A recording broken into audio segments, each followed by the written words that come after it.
yun man, quarterfinals, exit man, pero ano lang yung masasabi yun sa akin, yung experience nyo facing the top Asian teams natin. Siyempre masaya kami, nakalaro kami sa ABC ulit, kahit na ganyan yung resulta. Huli, next international tournament, makapag-prepare kami ng mas maganda. Pero siyempre, wala namang excuses, talagang hindi kami nakapunta sa semifinals, pero masaya pa rin kami, malaking tulong sa team natin yung experience. Sabi nga ni Coach, we take the losses from this tournament kasi yun, kailangan maghanda. It was actually a tall order then for us kasi we didn't get to maximize or prepare so much in this tournament, but no excuses. Honestly, nakakatuwa lang din kasi kahit pa paano bago yung mga imports, kahit we try to adjust and hopefully next time mas ready and mas pulido yung paghanda namin para sa ABC. But we had nothing to lose, everything to gain in this tournament. So hopefully madala namin to even after the loss in the PBL. So magandang experience for all of us. For Gemma, siguro medyo naging madaling challenges mo over the past year, but kaya nakalaking boost din sa'yo to have an international tournament like this na, and yung opportunity ulit na makapag-represent ang country. Unang-una sa lahat, sobrang happy lang din naman na nakapaglaro ako sa international, nakasama ko ulit yung Creamline.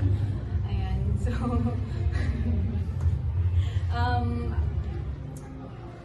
ano ko tayo, lagi ko siyang dadalhin hanggang sa pagtanda ko. At para naman talaga. Yes. Wala, iba kasi nga pagkasama mo yung family mo sa mga ganitong klaseng laro. Yung komportable ka, yung alam kung paano ka maglaro, and alam nila kung paano ilalabas yung laro. So, yan lang. Yung mga losses nga, ganun talaga, walang perfect. And may next time pa, siguro at yun nga, sana makapag-prepare po kami ng maayos with the import. And sa next namin ilalaro ABC, sana mas hindi lang import ang mas magaling, syempre kami din mas makakapag-prepare po. And after like, Sana, of course. yes, Bob, sorry. Sino ba yung No, for Atenay, siguro, yung Creamline, tight na talaga kayong team ever since. Pero kapag ganito na experiences na out of the ordinary na nakakapaglaro ng international league, paano pa mas tumitibay yung feeling? Or ano pa yung na-discover nyo din sa mga sarili nyo about kung ano yung feeling as a team? But I guess one thing that we appreciate in this tournament, iba na talaga makipaglaro sa mga ibang teams, iba't ibang sistema. So, na-challenge na pupush din talaga yung sistema namin. And doon mo rin makikita kung ano ba yung mga things to improve namin and ano ba yung mga individually and as a team. So, it's quite a good experience to go out of your comfort zone every once in a while. And that's why naman we train also sometimes out of the country to see that. But this one, iba pag buo din yung sistema ng kalaban mo. And we really take that. It was a hard loss for us, pero alam mo, doon ka lang din titibay talaga. So sana yun yung papanghawakan namin sa mga next tournaments namin, may it be here in the Philippines representing Creamline or representing the Philippines, but kung saan man. So pagtibayin sana kami nito. Di ba, Coach? Ito naman, may side. Bakit may Part of moderation yun. may facilitator? Yes, and go.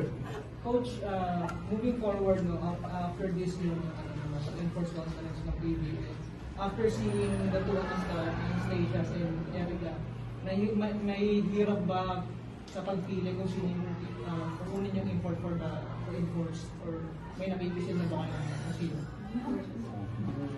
I think wala pa sa vocabulary namin yung pagpili ng import.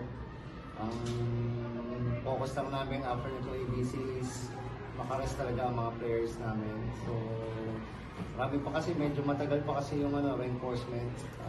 Mas marami pang mga choices. So, sana makakuha kami ng maganda.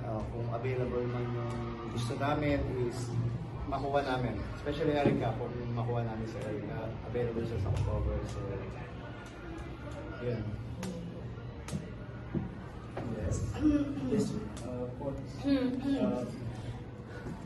Being able to play sa ganito laking tournament and malalakas na team.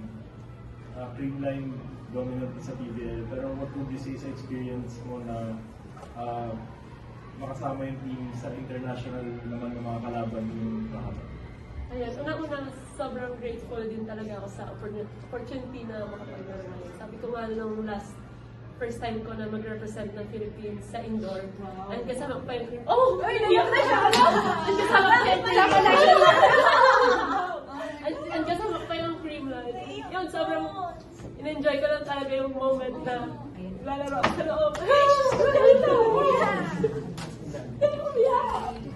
Ayun, sobrang grateful lang talaga.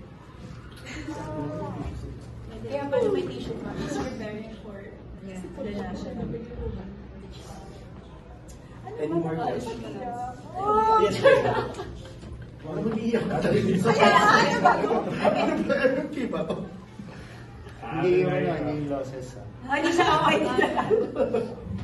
Kanina tayo binanggit ni Sabi sa PLDT na parang grabe tayong difference of playing the PBL na dito. Kung may mga nuances sa PBL na parang culture shock pagdating dito.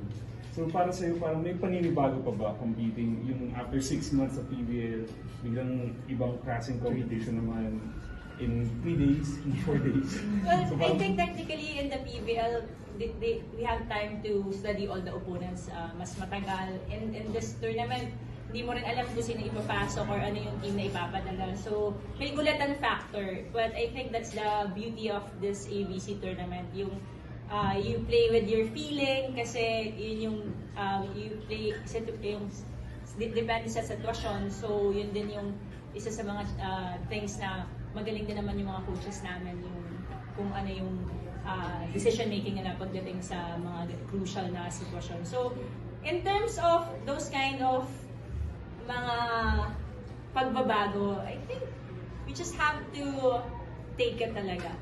Doon tayo natututo and yung gulatang factor na yun, doon talaga lalabas ulit yung skills mo kung ano na ba yung mga natutunan mo for the past how many years you've been playing with the team and siguro all those experiences. So, honestly, minsan ang sarap din sa pakiramdam na kahit papano may gulat na feeling ka pa din kasi it gives you thrill and excites you more as a player then. So, yeah.